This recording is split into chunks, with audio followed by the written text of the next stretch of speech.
Read one book a day, and tonight we're diving into The Wonderful Wizard of Oz. We're always rushing to seek something external, thinking that gaining a certain possession or earning others' approval will fill the void in our hearts. Yet we forget to ask ourselves, could the things we think we lack have been within us all along? The book we're about to share tonight holds the answer to this journey of self-discovery. Born in early 20th century America, it has transcended time, space, and geographical boundaries to become a spiritual comfort for countless people on their growth journey. It was even rated by the Library of Congress as America's greatest and most beloved native fairy tale. The protagonist of the story is a little girl named Dorothy Gale. Like many of us when we were young, she lived a plain and even monotonous life. She resided on a farm in Kansas where the sky was always grey, the land barren and yellowish-brown, and even the faces of her Uncle Henry and Aunt Em rarely showed smiles. When Dorothy recalled this period later, she would always feel that the world back then seemed colourless. No bright flowers, no lively birds, and even her beloved dog Toto appeared somewhat dull in such an environment. Can you imagine how lonely the heart of a little girl longing for novelty and warmth must have felt, trapped in such a lifeless land? It's not that she disliked the farm, she just instinctively yearned for a different world, craving attention, affection, and an adventure that would stir ripples in her life. And that adventure came unexpectedly. One day, a violent tornado swept across the entire farm. Uncle Henry and Aunt Em hurried to the basement, but Dorothy couldn't keep up in time because she was looking for Toto. When she rushed into the house holding Toto, the tornado had already lifted the entire house off the ground, floating in the air like a fallen leaf. At this moment, Dorothy was not as frightened as we might imagine. Instead, she felt a faint sense of anticipation. She didn't know where she was being taken, but at the very least, she had left that dull farm. She leaned against the window, watching the rapidly passing clouds, mountains, and rivers outside, and silently thought to herself, perhaps this is a journey to a new world. After an unknown amount of time, the house finally landed with a heavy thud. The moment Dorothy opened the door, she was stunned by the sight before her. The sky here was a clear blue, the ground covered with colorful flowers, the distant mountains draped in green vegetation, and a group of dwarves dressed in colorful clothes cheering around the house. It turned out that she had arrived in the magical land of Oz. To her even greater surprise, when her house landed, it had accidentally crushed the Wicked Witch of the East, who ruled the Munchkins, the demon that had oppressed the Munchkins for so long. Both the Munchkins and the Good Witch of the North were full of gratitude towards her, and the Good Witch of the North also gave her a pair of silver shoes with magical powers, the same pair that would later be changed to ruby slippers in the movie adaptation. But after the brief joy, longing surged in Dorothy's heart. Looking at the unfamiliar fantasy world before her, she suddenly realized that no matter how beautiful the scenery was, it could not compare to the warm embrace of Uncle Henry and Aunt Em. She took the Good Witch of the North's hand and asked with a trembling voice, "I want to go home. I want to go back to the farm in Kansas. Can you help me?" The Good Witch of the North gently patted her head and told her, "At the center of the land of Oz stands the Emerald City, where lives the great Wizard of Oz, who is all-powerful. Only he can send you home. Follow the yellow brick road, and you will reach the Emerald City. So, Dorothy set off for the Emerald City with Toto. The yellow brick road sparkled in the sun like a bond leading to hope, but the journey was not smooth. Before long, she met her first companion, a scarecrow stuck on a pole in a rice field. The scarecrow was dressed in tattered clothes, his head stuffed with straw. When he saw Dorothy passing by, he hastily called out to her, "Little girl, can you help me get off this pole? I've been standing here for far too long." Dorothy helped the scarecrow free himself. The scarecrow thanked her gratefully and said, "Thank you, but I'm not happy at all because I have no brain and everyone thinks I'm stupid." Can you feel the inferiority in his tone? He always thought he couldn't do anything right, that he was helpless when facing problems, and that as long as he had a brain, he would become smart and gain others' respect. Dorothy looked into his sincere eyes and said softly, "I'm going to the Emerald City to find the Wizard of Oz and ask him to send me home. If you'd like, we can go together, and I'll ask him to give you a brain too." The scarecrow jumped for joy when he heard this and immediately followed beside Dorothy. In fact, at this moment, the scarecrow had already inadvertently displayed wisdom. He would remind Dorothy to avoid muddy paths and find ways to help everyone cross rivers smoothly. He just didn't realize that wisdom is never defined by the brain as an organ, but by the accumulation of practice and thinking. After walking a bit further, they met their second companion in the forest, a Tin Woodman. The Tin Woodman was made entirely of tin, holding an axe in his hand, yet he stood motionless with a look of great pain on his face. Dorothy stepped forward to ask and learned that he couldn't move because he had rusted. The scarecrow had a clever idea and told Dorothy to find an oil can to oil all the Tin Woodman's joints. The Tin Woodman finally regained the ability to move. He thanked them gratefully and said, "Thank you both. My greatest wish is to have a heart. Without a heart, I cannot feel love, nor can I experience joy or sorrow. I am like a soulless machine." You see, even though the Tin Woodman had no heart, he longed for love and warmth more than many people. He would bravely wave his axe to protect Dorothy and feel deep sympathy when he saw injured small animals. Yet he always thought that without a heart, these emotions were not real. Dorothy invited him to go to the Emerald City with them to ask the Wizard of Oz for a heart, and the Tin Woodman agreed without hesitation.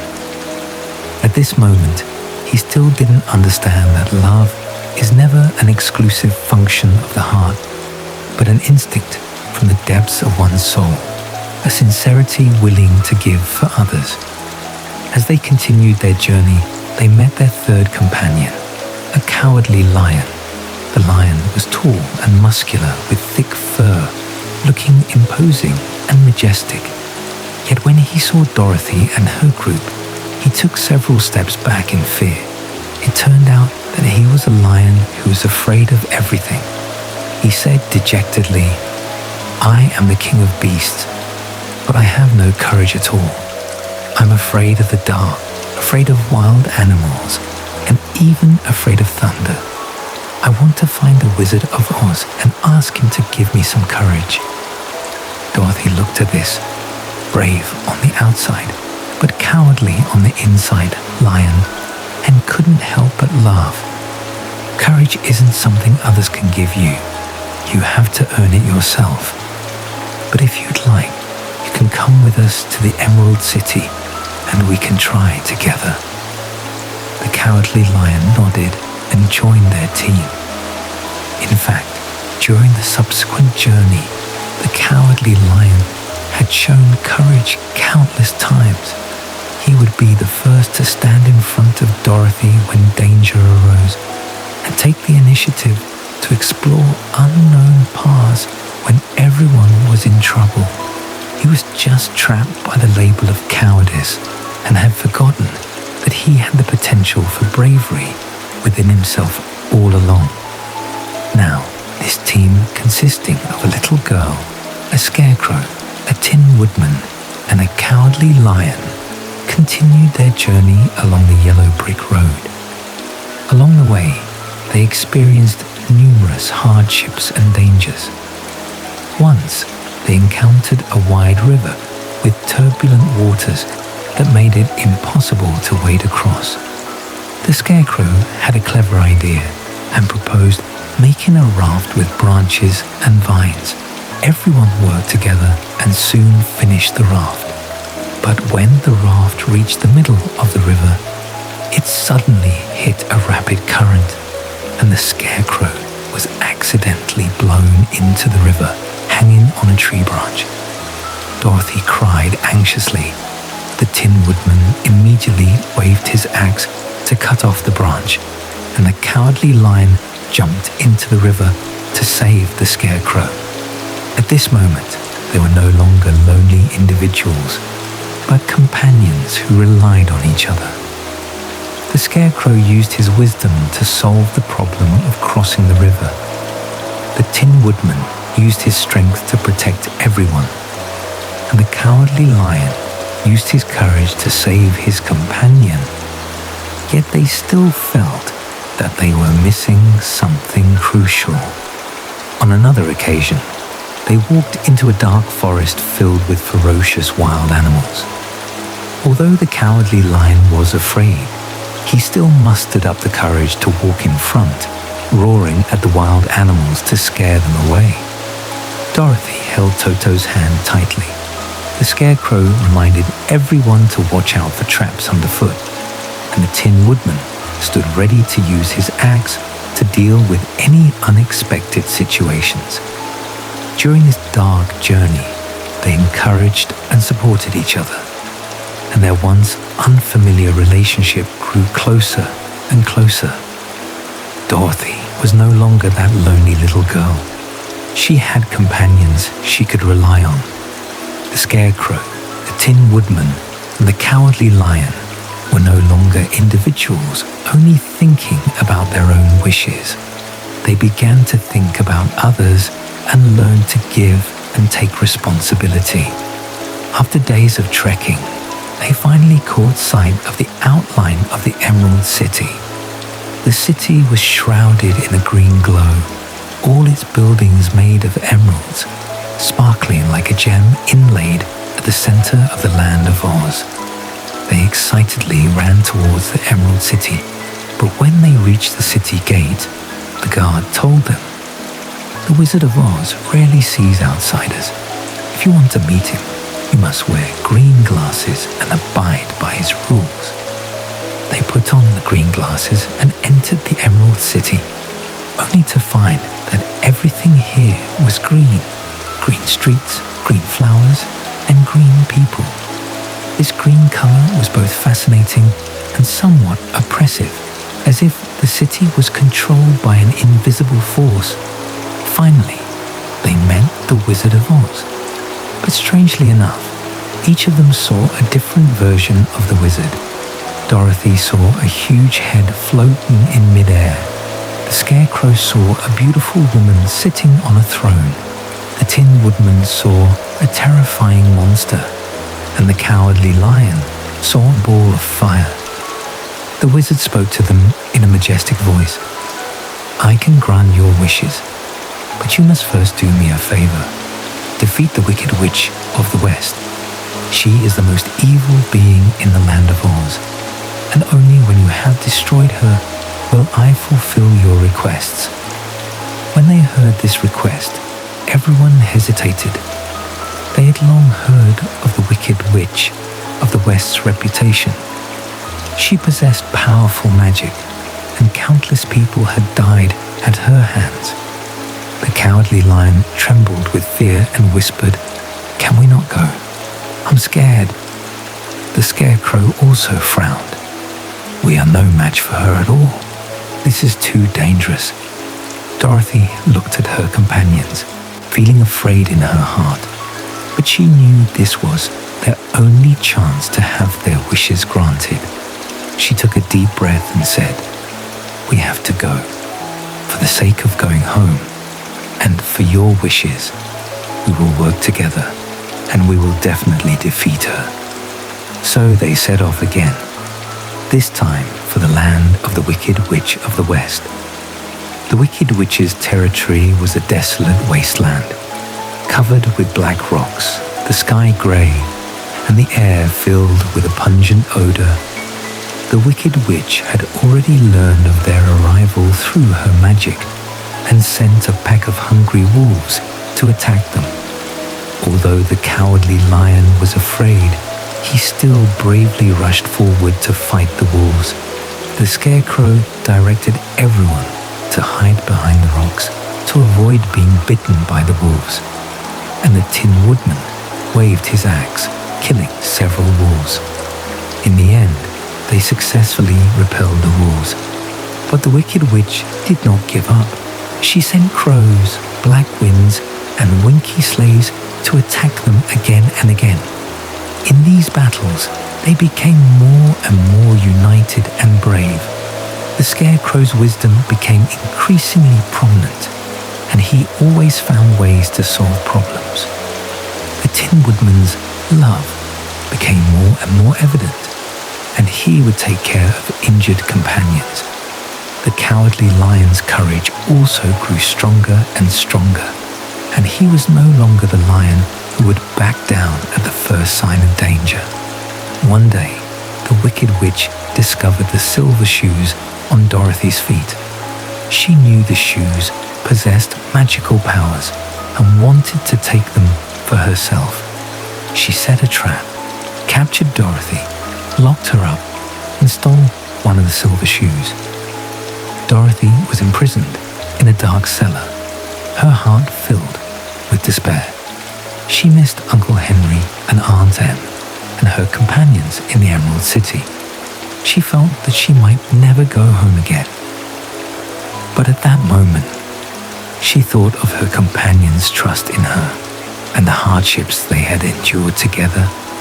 She told herself, "I cannot give up. I must escape and defeat the Wicked Witch with my companions." The opportunity finally came.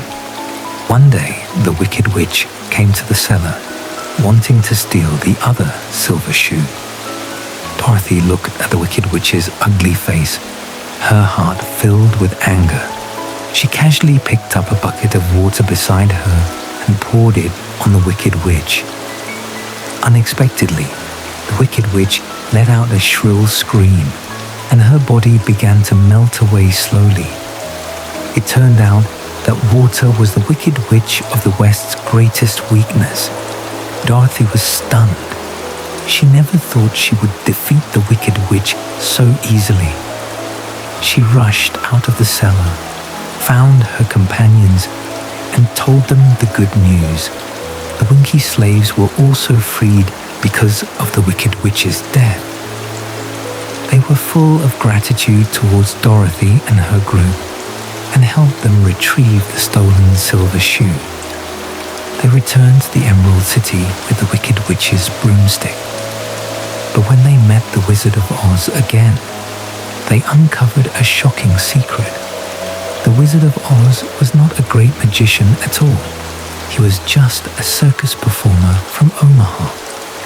Years ago, while performing in a hot air balloon, he had accidentally been blown to the land of Oz. To survive in this unfamiliar country, he had used illusions and props to disguise himself as an all-powerful wizard ruling the Emerald City. This truth filled everyone with disappointment and anger. They had worked so hard to defeat the Wicked Witch, yet their wishes might never be fulfilled. Looking at their disappointed faces, the wizard said guiltily, "Although I have no magic, I can still help you fulfill your wishes." He gave the Scarecrow a brain made of pins and needles and said to him, "You've always been smart. This brain just makes you more confident. He gave the Tin Woodman a heart stuffed with silk and said, "You have always been full of love. This heart just helps you feel your emotions more clearly." He gave Cowardly Lion a glass of courage potion and said, "Courage isn't something others can give you. You have to earn it yourself. This potion just helps you recognize your own courage." The Scarecrow, the Tin Woodman, and the Cowardly Lion were overjoyed. Their wishes had finally been fulfilled. But Dorothy was still sad because the wizard couldn't send her home. The wizard thought for a moment and said, "I can make a hot air balloon to take you back to Kansas." Everyone worked together and soon finished the hot air balloon. But just as the hot air balloon was about to take off, Toto suddenly ran away. Dorothy hurried to chase after him. When she returned with Toto, the hot air balloon had already lifted off and the wizard left the land of Oz.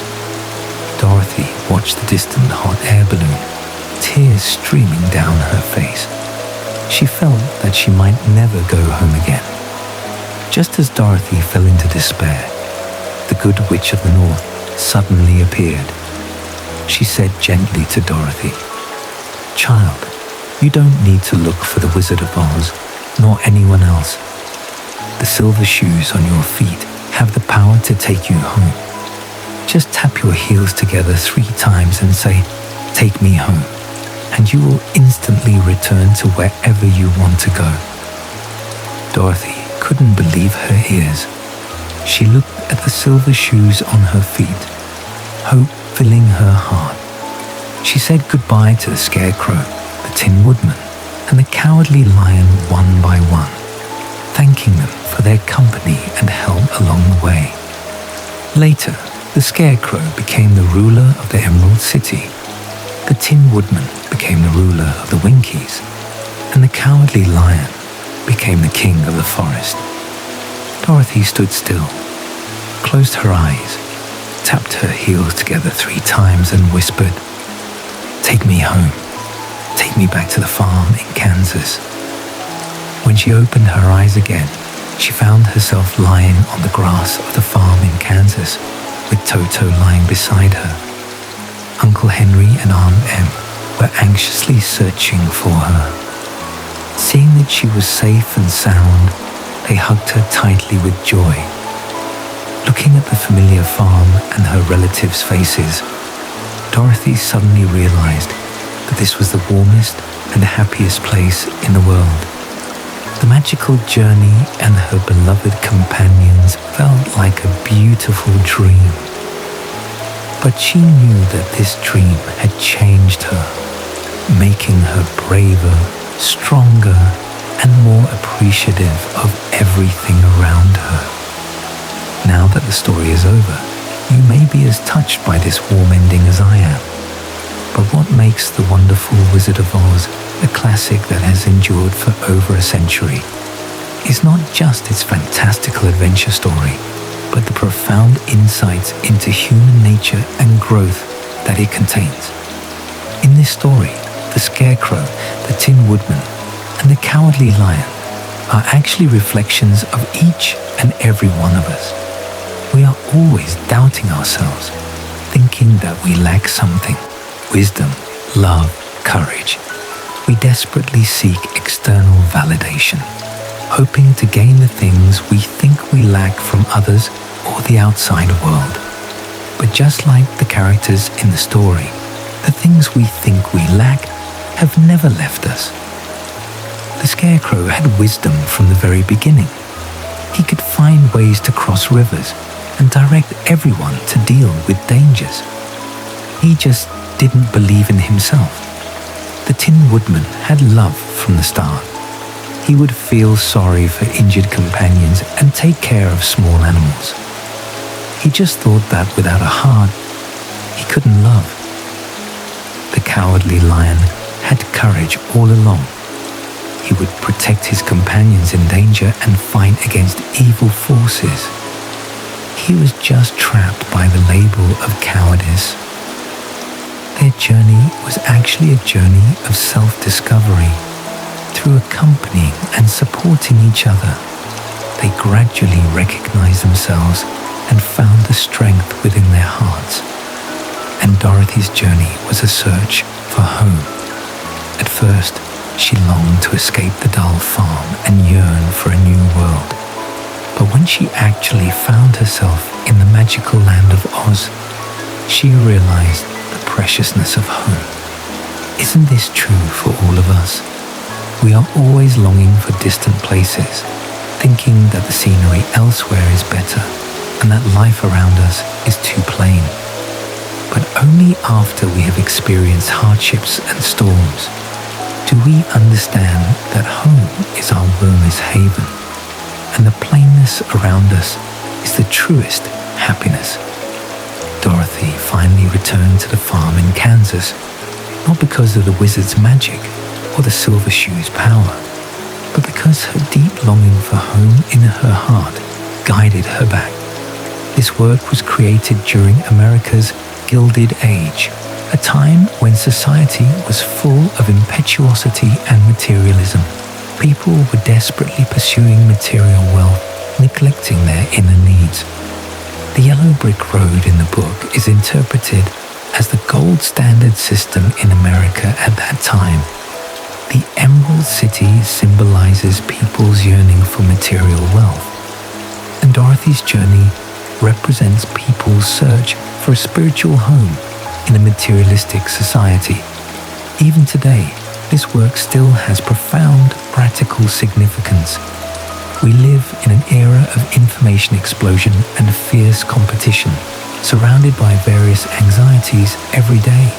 Academic anxiety, work anxiety, interpersonal relationship anxiety. We are always comparing ourselves to others, thinking that we are not good enough, and desperately demanding from the outside world, hoping to prove our worth through more wealth, higher status, and better reputation. The wonderful Wizard of Oz tells us, true value is never defined by the outside world. True happiness is never built on material possessions. Wisdom, love, courage, these qualities we yearn for the most are all hidden deep within our hearts. We don't need to prove anything to others, nor do we need to gain anything from the outside world. As long as we recognize and accept ourselves, we can find inner peace and strength.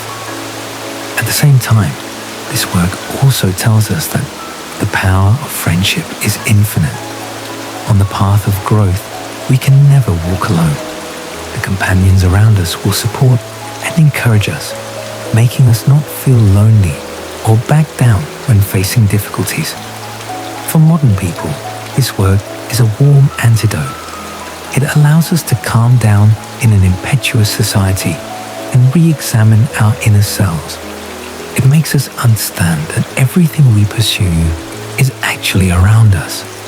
It teaches us that cherishing the present, accepting ourselves, and caring for others are the true meaning of happiness. That's the end of tonight's story. The wonderful Wizard of Oz is like a warm light that illuminates our hearts late at night, reminding us that growth is a journey of constant self-discovery, and that home and friendship are our eternal reliance.